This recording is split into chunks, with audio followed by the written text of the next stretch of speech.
In the middle of the quiet night, when the villagers were all fast asleep, a gunshot tore through the night.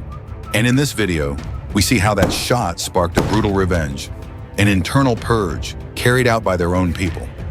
In August 1944, the atmosphere in the small town of Courcelles was thick with tension on the eve of liberation. This is Oswald Englebin, mayor of Rexist, a notorious collaborator and a prime target of the resistance. That very night, a daring act of resistance was planned and carried out. The Rexist mayor, Oswald Englebin, was successfully assassinated in the street. But this action sparked a savage revenge, led by the Rexist collaborators themselves, led by Louis Collard. They did not target the militants. Instead, they planned a revenge attack on civilians. The siege began that night, initiating a brutal internal purge. Rexist soldiers dragged dozens of innocent people from their homes, despite the horror of their families. The victims were all pillars of the community.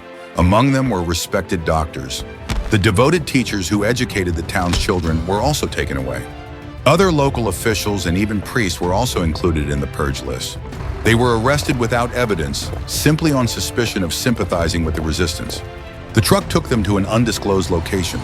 The tragedy came to a head in the early hours of August 18th. 27 men were dragged out of the car and forced against an old brick wall.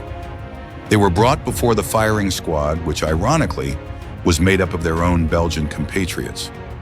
Louis Collard oversaw and gave the final orders for this brutal internal purge. 27 innocent civilians were brutally murdered just days before the town was liberated.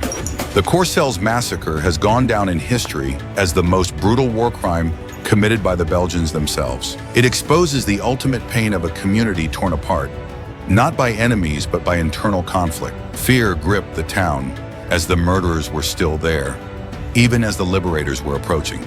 And then liberation came. But for Courcelles, the joy of victory carried the bitter taste of loss. When the war ended, war crimes trials were held to seek justice. Louis Collard and his Rexist accomplices were brought to light, held accountable for their crimes.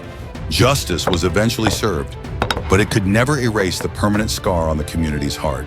Today, Courcelles still commemorates the 27 victims as a reminder of the cost of hatred and internal conflict.